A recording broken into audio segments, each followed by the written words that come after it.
அனைவருக்கும் வணக்கம். நான் ஆசான் காட்டுராஜா இலவச சிலம்ப பயிற்சி பள்ளியிலேருந்து ஆசான் முத்துநாயகம் பேசுகிறேன். இது நம்மளோட பள்ளி. நம்ம பள்ளிக்கு ஏற்கனவே சுற்றுச்சுவர் கிடையாது. ஐயா செல்லூர் ராஜு அடிக்கல் நாட்டினதோடு சரி அப்படியே நிற்கிது. இப்போ இந்த பள்ளியை பறவையில் இருக்க குடிமகன்கள் ஒரு பாராக பயன்படுத்திக்கிட்டு இருக்கீங்க போல இருக்குது. இந்த பள்ளியிலேருந்து நம்ம தேசிய சர்வதேச மாநில அளவிலான வீரர்களை உருவாக்கிக்கிட்டு இருக்கக்கூடிய இந்த பள்ளியை இன்றைக்கி உங்களோட இதில் பாராக பயன்படுத்திட்டீங்க. உங்களை குடிக்காதீங்கன்னு சொல்லலைங்க, நீங்கள் தாராளமாக குடிச்சு நாசமாக போங்க. பட் ஆனால் அதை உங்கள் வீட்டிலே வச்சுக்கோங்க. இது எங்களுக்கு கோவில் மாதிரி ஒரு புனிதமான இடம். இந்த இடத்துல குடிச்சிட்டு குப்பையை போட்டு போகிறீங்களே, இது உங்களுக்கே நல்லா இருக்கா? பறவையில் எங்களை மேடேற்றி விடத்தான் முடியாது. உங்களால் விளையாடுற பிள்ளைகளோட மனசை பாதிக்கிற அளவுக்கு இந்த மாதிரியான விஷயங்கள்லாம் நீங்கள் செய்யலாமா? ஒரு பிள்ளை காலில் பீங்காங்குத்துச்சுன்னா அந்த பிள்ளையால் விளையாட முடியுமா?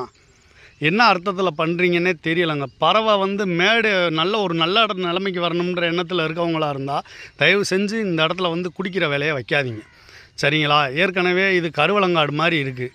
இது ஒரு விளையாட்டு பள்ளிக்கூடம் மாதிரியா இருக்குது?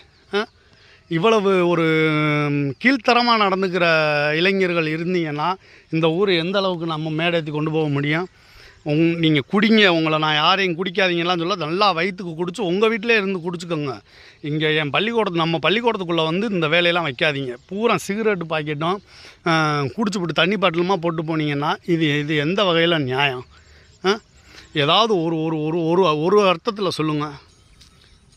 இப்படி பிள்ளைய விளையாடுற இடத்துல இப்படி பாட்டில்களையெல்லாம் போட்டு வைக்கிறது உங்கள் பிள்ளைய உங்கள் வீட்டில் இப்படி பண்ணுவீங்களாங்க? உங்கள் இடமா இருந்தாலும் உங்கள் வீட்டுகள்லேயே இந்த மாதிரி பண்ண முடியுமா உங்களால்? தயவு செஞ்சு இதை நாங்கள் கோயில் மாதிரி பார்த்துக்கிட்டு இருக்கோம். திரும்ப சொல்கிறேன், யாரையும் நான் இதாக சொல்லலை, யார் மனசை முன்படுத்தணும்னு இந்த பதிவை போடலை. தயவு செஞ்சு இங்கே பள்ளிக்கூடத்துக்குள்ளே குடிக்காதீங்க.